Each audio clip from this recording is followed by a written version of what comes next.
आज भी मैं मुकदमे भुगत रहा हूँ और झूठे मुकदमे, सर्टिफिकेट लगा हाई कोर्ट का कि ये सब बोगस थे। अब जिन्होंने बोगस मुकदमे बनाए हैं, कोई उनसे पूछेगा कि आपने क्यों बनाए?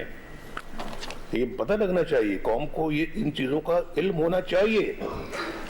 ये हमारा यही मुतालबा है। हमारा मुतालबा ये नहीं कि भी हम जो है ना वो इलेक्शन जीत के हुकूमत बनाए और फिर जो है ना वो बड़ी बड़ी गाड़ियों में बैठ के तो अपना वज़ीर आज़म वज़ीर आला बन के घूमते रहे। ये नहीं है। हम अपना अगर मुल्क की खिदमत करना चाहते हैं तो हम दूध का दूध और पानी का पानी भी चाहते हैं। किस मुल्क को खराब किया किसने है?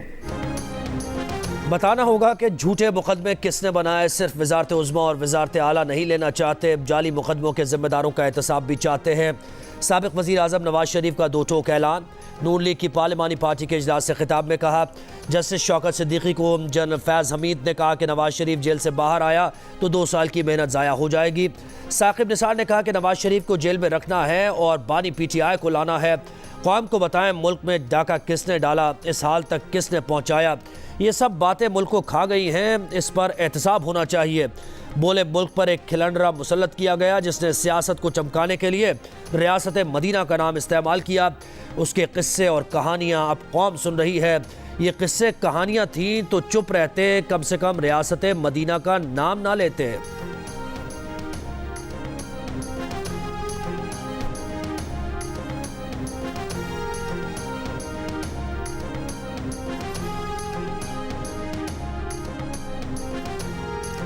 हुकूमत को मौलाना फजलुर रहमान से मुताल्लिक़ एक सिक्योरिटी थ्रेट मौसूल हुआ है। इलेक्शन कमीशन को जितनी पैरामिलिट्री फोर्स दरकार होगी फराहम करेंगे। निगरान वज़ीर दाखिला सरफराज बुगची इंतखाबी अमल में इलेक्शन कमीशन की सिक्योरिटी से मुताल्लिक़ तमाम ज़रूरियात पूरी करने की यकीन दहानी।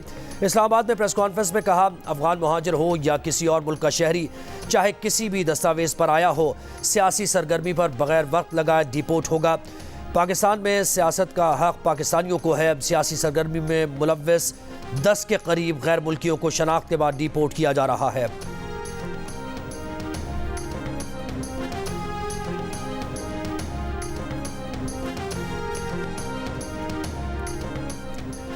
दहशतगर्दी के खतरात तो हैं, पहले भी थे। दहशतगर्दी के खतरात की वजह से इलेक्शन को मुलतवी नहीं किया जा सकता। हुकूमत का काम है कि सिक्योरिटी इक़दाम सख्त करे। नून लीग के रहनुमा राना सनाउल्लाह का मुतालबा, बोले किसी ने जुर्म किया है तो उस पर लेवल प्लेइंग फील्ड का बावैला मचाना मुनासिब नहीं। किसी के साथ नाइंसाफ़ी हो रही है तो अदालतों से रिलीफ ले। शहरों में मुहिम शुरू होगी तो मालूम हो जाएगा कि नून लीग जीतने जा रही है। डेरा गाजी खान के तमाम हलकों पर मजबूत उम्मीदवार खड़े करेंगे। डेरा गाजी खान से भी अच्छी पोजीशन में जीतेंगे।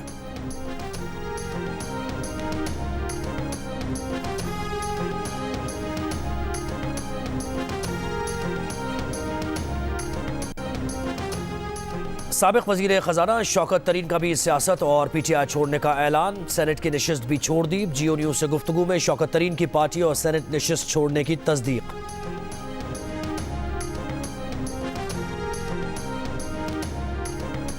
इलेक्शन कमीशन में अकबर एस बाबर के वकील की इंट्रा पार्टी इंतखाबात कल अदम करार देकर दोबारा इंतखाब की इस्तदा। इलेक्शन कमीशन ने कहा, दोबारा इंतखाबात भूल जाएं। इलेक्शन कमीशन का काम यह नहीं कि बार बार इंतखाबात का हुक्म दे।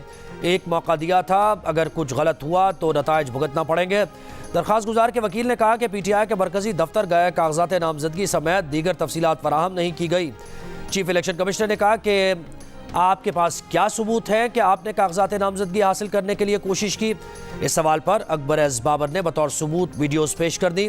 कहा, वीडियो में देखा जा सकता है कि कबूल है कहकर इंट्रा पार्टी इंतखाबात को मुकम्मल कह दिया गया। दरख्वास्त गुजार महमूद खान ने भी कहा कि उनको भी इलेक्शन लड़ना था लेकिन कोई कागजात नहीं मिले। इलेक्शन कमीशन का PTI को नोटिस। मीडिया से गुफ्तगू में अकबर एस बाबर ने कहा, PTI वकील कहते हैं कि नून लीग ने भी ऐसे इंतखाबात कराए। PTI क्या अब पीपल्स पार्टी और नून लीग की मिसालें देगी?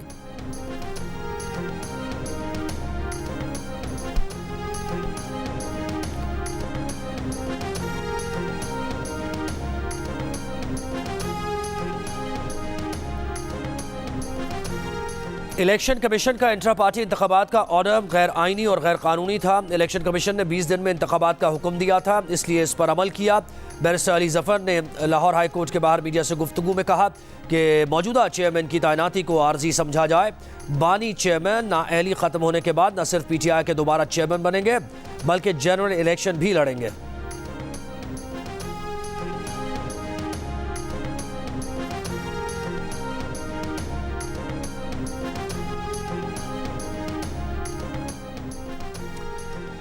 नून लीग के MQM से बड़े ताने बाने बन रहे हैं। कहा गया था कि इस जमात से बात नहीं होगी। साबिक वज़ीर आला सिंध और पीपल्स पार्टी के रहनुमा मुराद अली शाह की तनकीद। हैदराबाद में मीडिया से गुफ्तगू में पीपल्स पार्टी रहनुमा निसार खोड़ो ने कहा, इत्तेहाद बन रहे हैं, इसका मतलब यह है कि उन्हें अपनी क़ुव्वत पर भरोसा नहीं। कोई इलेक्शन कमीशन को पटवारी बनाना चाहता है। पहले बानी PTI और आज नवाज शरीफ कहते हैं कि वफाक कंगला हो गया।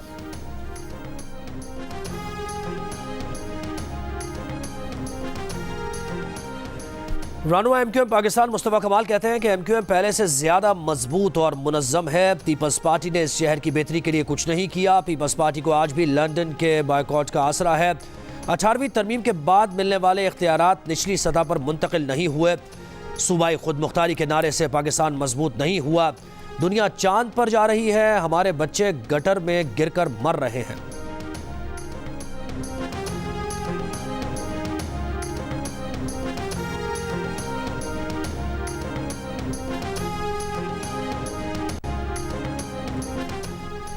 पाकिस्तान स्टॉक एक्सचेंज में हुकूमत की पहली सुकूक नीलामी। स्टॉक मार्केट का एक और रिकॉर्ड 100 इंडेक्स 66,000 पॉइंट्स की सतह उबूर कर गया।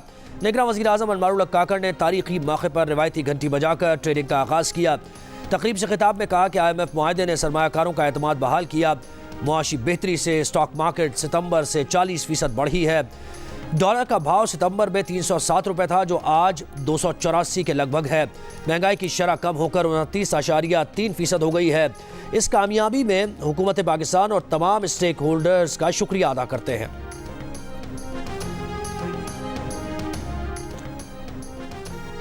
7 अक्टूबर से पहले वाली जिल्लत से भरी सूरत हाल पर वापस नहीं जाना चाहते। सिर्फ आलमी सियासी दबाव के तहत ही जंगबंदी कराई जा सकती है। फ़लस्तीनी मज़ाहमती तंजीम हमास के तर्जुमान खालिद अल क़ुदूमी की जियो न्यूज़ से गुफ्तगू। कहा कि दुनिया भर में अवाम फ़लस्तीनियों से इज़हार यकजहती कर रहे हैं, लेकिन अक़वाम मुत्तहिदा गाज़ा सूरत हाल पर कोई वाज़ेह मौक़िफ़ इख्तियार नहीं कर रहा। ख़ित्ते में अमन व अमान के लिए फ़लस्तीनियों को इंसाफ दिलाना होगा।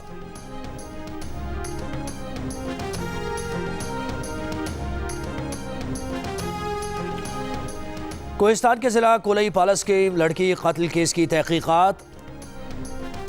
साइबर क्राइम की निशानदेही पर पुलिस ने जिस सिम की मदद से तस्वीर वायरल हुई थी उसके मालिक को गिरफ्तार कर लिया। 6 रोज़ा जिस्मानी रिमांड पर मुलजिम को पुलिस के हवाले कर दिया गया। 22 नवंबर को एक जाली ID से इलाका बरशरियाल की 2 घरेलू लड़कियों की फोटोशॉप तस्वीर 2 मकामी लड़कों के साथ सोशल मीडिया पर वायरल हुई थी, जिनमें से एक लड़की को घर वालों ने गोली मारकर कत्ल कर दिया था।